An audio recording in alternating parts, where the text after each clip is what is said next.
Let's start, sir. Mm. Good afternoon. Good afternoon, sir. We're having an interview with my principal at Nakasi High School, Mr. Pravin Chan, and I have come up with some short key questions. Altogether, there's 15 questions derived from the main assessment tree that was sent to me, and we are going to begin shortly. The first question. Good afternoon, sir. Good afternoon. Good afternoon. Naka, can you briefly describe Nakasi High School and its main goal? Nakasi High School is a co-educational school which caters for both boys and girls and of all races. And it was established by the Sanatandara Mahamandal, and the goal is to serve the most underprivileged in the community. And that is what Nakasi High School has stood by and has been serving the most underprivileged in the community and producing some of the best results both in academic and extracurricular activities as well. And we are very proud of this particular institution. Oh, no, sir. The second question, sir. How would you describe your leadership here at Nakasi High School? And leadership is all about the team. You as the leader, anybody as a leader can just do to a certain level, but to achieve real success, it all depends on how we are able to bind the team together. Every teacher is a professional. They have gone through university, they have got experience, they have got the knowledge. It's just how much we are able to motivate, guide, and assist them that matters. And it all comes through experience, how we are able to motivate these teachers. If you look at our institution, we have been producing some of the best results, even with the not so good intake that we have. Despite of all that, our teachers are very much motivated. You see them taking extra classes, they're providing extra support to the students, and we have never been doing badly as far as the academic and sports. We have been excelling in everything that we've been doing, even with our discipline and overall performance. Nakasi is really doing very well, and that is the key, to just bind your team, praise them for every small thing they do, appreciate the work they do, and support them in every way that we can. Thank you. Okay, thank you, sir. That goes with the vision.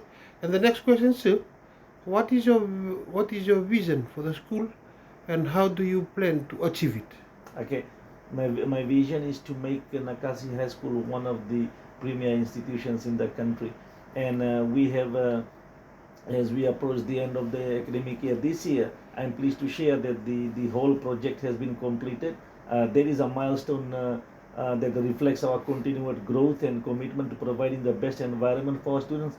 Our immediate focus now shifts to the canteen project. We want to see this work move into full progress so that it's completed before the start of the 2026 academic year.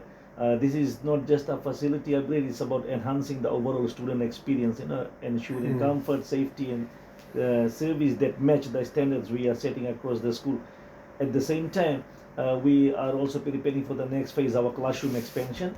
This is part of our approved plan and aligns with our vision to accommodate growing enrollments and deliver quality education in modern and well-resourced spaces. Also, what we are trying to do is to bring about the major shift that we want from now is the ICT, so that we can provide some of the best teaching and learning environment and experience here at Nakasi High School. So my dream is to see that this school becomes one of the best in the country, despite of the limited resources that we have in the intake. We just want to make it as one of the premier institution in the country. That is my vision. Before I move out of this institution, I want it to be a progressive institution, a premier institution that we are all proud of.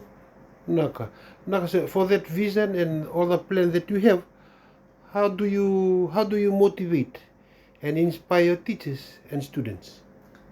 Thank you. As I've said earlier, any work that we want to do, it's all about the team. So I have been sharing my dream with the teachers. I've been sharing it with the students in my assembly and my talk that I give to the children, and also with the school management. And the school management is fully behind what I intend to do for this Nakasi High School. We have done, as I've said, the canteen. We have done the hall, and very soon we will be embarking on trying to set up a new building, and also to bring about ICT. So everybody knows our plan, what we intend to do with the teachers, with students, with everybody. So we have the support of the vision with the entire stakeholders, and they are all motivated and excited to share the dream, to see that our institution is a great institution in terms of the resources that we are trying to build here at Nakasi High School. Naka. Naka, sir, thank you very much. With all that motivation and to teachers and students, how do you involve others in some of the decision making that you making process? For any leader, they must know that the more the ideas that come in, the better it is. So we have done the annual plan. We have shared it with the teachers. We have shared it with the management, and we also have been talking to some of the donors who are willing to assist us. So the plan has been shared, the plan has been amended, the plan has gone through some fine tuning, so that everybody who is contributing, their ideas are taken on board. And we occasionally, I put it across to the teachers as well. Yeah, I have also put to the HODs once, if you are chosen as the head of school, what changes would you bring to this institution? All small things that they contribute, we always it becomes part of our plan. So once we have a plan, we always share, we always want ideas from all the stakeholders, and whatever ideas they give, if it fits in our vision, we always take those on board, and it become part of the plan. So yeah, that's how we do. We never stop sharing our ideas, and also getting feedback for improvement. We always are open to all that feedbacks and opinions given from outside of what we plan here in school. Okay. So with all these decision making, do you face challenge? What are some challenges that you face as a school leader, and how have you addressed them? Mm. As leaders, for any particular leader, whether be in an institution or home or any place, whenever you want to bring changes, changes sometimes will not be taken on board very easily. As a result, before you try and bring about changes, you need to empower everyone. You need to sit down and have discussions, so that everybody thinks in the way that we think. Sometimes we may have the best of the ideas, but the other party may not agree. Therefore, anything that we would like to implement, all stakeholders need to understand, see in the same direction as a leader, so that whenever there is any, be open to criticism and critics. Whatever they say, be open to them, because sometimes critics also help us to make better decisions. And never think that you know all. It's There are a lot of people who have got great ideas in the areas that we work in. So be open to the critics, be open to ideas, be open to anything that comes across, and then I'm sure once everybody is able to contribute, then they take ownership, and once they take ownership, then your life becomes very easy, rather than we just pushing things from our end, and not getting ideas from other stakeholders. No, kasi being a leader, do you have values or principles that guide your leadership? Very much.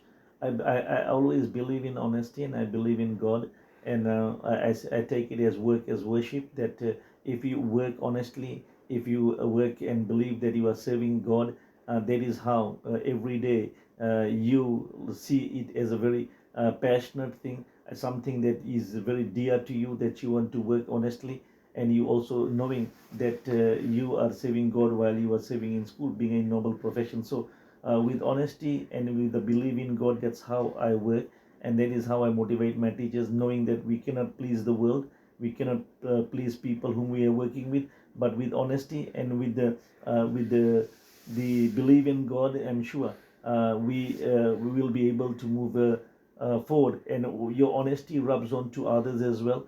Your team also feels that you are genuine, that you mean business, you don't say something else and do something else. You lead by example, and they will always follow. So that is what I believe in, being very honest with everything that you do, trying to correct people, not to hurt them when they are wrong, trying your level best to make everybody part of the team so that they all feel that they have something to contribute to the institution. Oh, no problem, sir. The next question is how do you ensure transparency and fairness in your decision? Share everything with the team, whether it be the management, with the teachers and everybody. Do not do anything in isolation. Anything that you want to be done to discuss with them, share with the team. Once they are part of the team, they are part of the decision making. They are aware. They know what is happening. They will be able to cooperate better. Only when they do not have any idea of how things are happening, then that's where a lot of question comes in, and a lot of differences arise, because when people are not empowered and they are not enlightened on the progress and plans, that is where issues they start to rise, when they don't have any idea, when there is no transparency. So I just Okay, share with them here. Naka, being a leader, sir, what qualities do you think make an outstanding leader in education, especially in education? You have to be very very passionate about what you are doing. If you love what you are doing, you'll go out of your way. You will do it because you love it, and you want to bring about I take it as students as one of the most important components in everything that we do. We know that these students are the most precious gift of the children, and given to us as teachers, and we are molding them into the dreams that the parents want, that the dreams and aspirations of the children and all the stakeholders. When there's a child who grows up, there's so much of excitement, and when they send it to school, they have that belief that teachers will make the difference in the lives of the children. So that makes me going, looking at my own self as a dad. I feel good, great when my children excel. So when my students excel, I also feel great. And when you are able to push your teachers and students to another level, it gives you so much of happiness when we close the year, and when the results come, we know that we had done our best, and the results will just speak for itself. Oh, no, sir. How do you promote professional development among teachers? There's a, The professional development, we are able to do a few professional developments in a term, and the topics are mostly on areas that we need teachers to understand better, and through professional development we are able to enlighten and empower our teachers on areas that they need to be well informed, so that they don't get into trouble. They are also motivated, and they get the inspiration from. So we have our counseling with the student session on PD. We have on professional development, child protection, and other issues directly related to the management of the institution, and also trying to empower the middle managers, the HODs and APVP, so that they also are able to provide that impetus in trying to build that confidence in the leaders, that they have what it takes, you know, to make a difference in our everyday life here in school. that goes to professional development. So, what do you consider your most significant achievement as a school leader? Achievement as a school leader. As a leader, when you lift your institution to another level, for example, Nakasi High School was known as UPS when I joined. It was the underperforming institution when I joined some 10 years ago, and today we are an institution that is a high performing, and very few schools who were with us 10 years ago are with us now, and we are very very proud of what we have turned Nakasi High School into. We are not only doing well in the sporting arena, we also doing very well.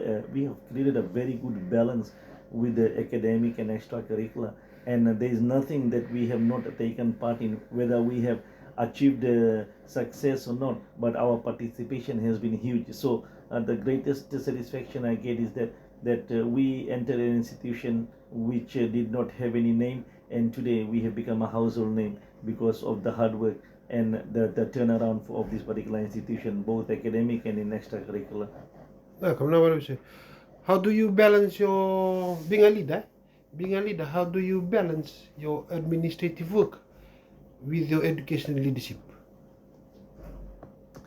The that is the key for any leader. if you want to be successful, you need to create a balance, just like we create a balance in school for students' life in terms of academic and extracurricular. So with the leadership is the same, that we need to create a balance.